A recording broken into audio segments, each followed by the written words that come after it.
읽어주는 수녀. 책 읽어주는 수사.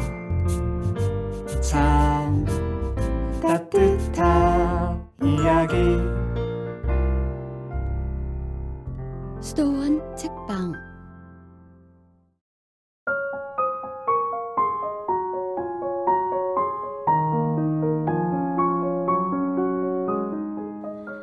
안녕하세요. 책 읽어주는 수녀 성바오르달 수도의 김경희 젬마수녀입니다. 오늘은 송복모 신부님의 본질을 사는 인간을 낭독해드립니다. 주님과의 인격적 만남을 통해 그리스도교와 신자됨의 본질을 살고자 하는 모든 이에게 좋은 안내자가 되어줄 송복모 신부님의 글을 읽어드립니다.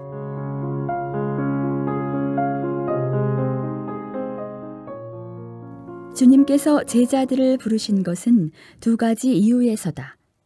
첫째는 주님과 함께 있게 하기 위해서이고, 두 번째는 주님께서 제자들을 파견하여 복음을 전하고 봉사활동을 하게 하기 위해서이다.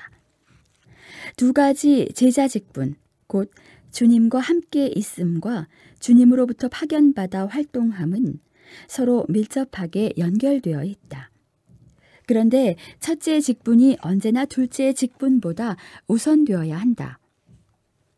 아무리 둘째 직분이 중요하더라도 첫째 직분보다 우선되어서는 안 된다. 함께 있음에서 파견이 오기 때문이다.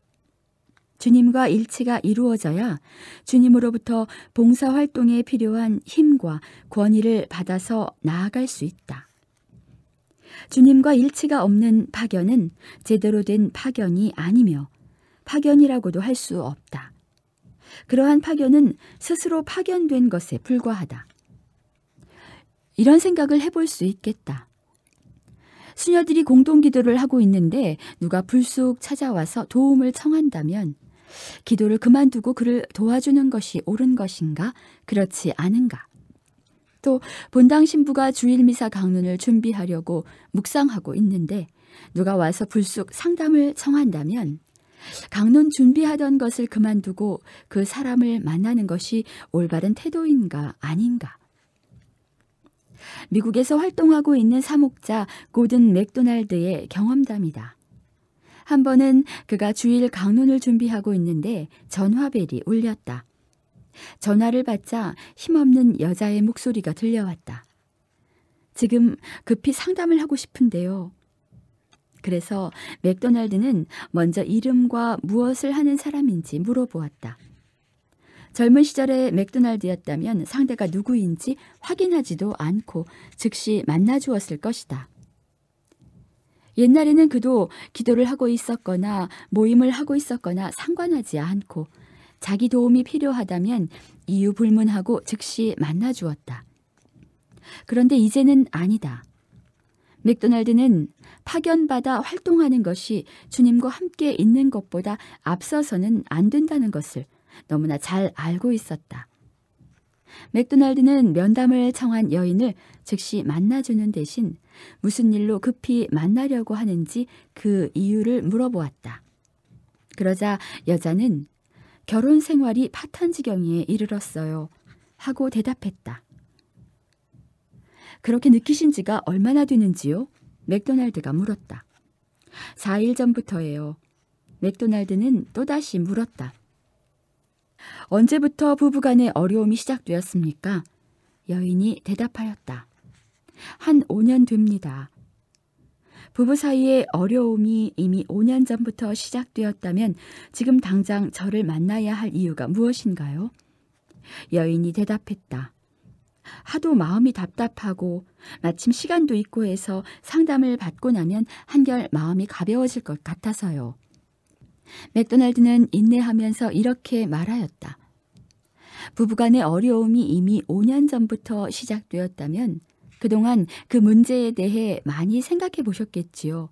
그리고 지금 당장 해결하지 않으면 큰일 날 문제도 아닌 것 같고요. 죄송합니다만 지금 저는 주일 강론을 3개나 준비해야 되기 때문에 온 신경이 그쪽에 쏠려 있어서 부인을 만난다고 해도 제대로 도와드릴 수가 없을 것 같습니다. 괜찮으시다면 월요일에 다시 전화해 주시겠습니까? 그러면 마음의 여유를 갖고 만나 도와드릴 수 있을 것 같군요. 나웬에 따르면 먼저 주님과 함께 있고 주님으로부터 파견받아 활동하기 위해서는 비즉흥성이 필요하다. 비즉흥성이란 사도직 요구, 복음 전파와 봉사활동이 들어왔을 때 즉각적으로 응답하지 않는 것이다. 나웨는 사도적 활동이 아무리 하느님 나라 건설에 관련된 것이라 해도 즉시 응답할 필요가 없다고 주장한다. 대신 그 요구를 주님 앞에 갖고가 아뢰어야 한다. 만약 무슨 부탁이든 그때그때 즉각적으로 응답한다면 하느님의 일을 내 일로 만들어버리고 그렇게 되면 더 이상 주님으로부터 파견받은 자가 되지 못할 것이다. 많은 그리스도인들이 비즉흥성을 살아가지 못하고 있다. 그래서 제자직의 두 가지 본질, 즉 주님과 함께 있음과 주님이 파견해서 활동하게 함의 우선순위를 바꾸어 살고 있다. 나웨는 이 점에 대해 다음과 같이 지적한다. 우리는 누가 우리를 찾으면 즉시 응답하면서 그 자리에 대개 있는 반면 그 자리에 없는 경우는 드물다. 사람들과 함께하는 일은 아주 많은 반면 홀로 있는 일은 아주 적다. 우리가 차지하는 자리가 많으면 많을수록 하느님과 성령께서 차지할 수 있는 자리는 더욱더 적어질 것이다. 비즉흥성의 원칙을 가장 모범적으로 살아가신 분은 우리 주님이시다. 하느님께 파견받아 이 세상에 오신 예수께서는 자주 조용한 곳으로 물러나시어 하느님과 함께 있는 시간을 가지셨다. 예수께서는 복음을 전하시고 병자들을 치유하시면서 그때그때 응답해야 할 요구도 많았지만 자주 외딴 곳으로 물러가시어 하느님 아버지와 함께하면서 아버지의 뜻을 찾았다. 그러니 주님께서 우리에게 요구하신 제자직 본질의 두 가지는 주님 자신의 삶에서 온다. 하느님 아버지로부터 파견되신 예수께서는 먼저 하느님 아버지와 함께 있기 위하여 비즉흥성을 사셨다. 그러니 우리도 주님과 함께 있기 위하여 비즉흥성을 살아야 한다.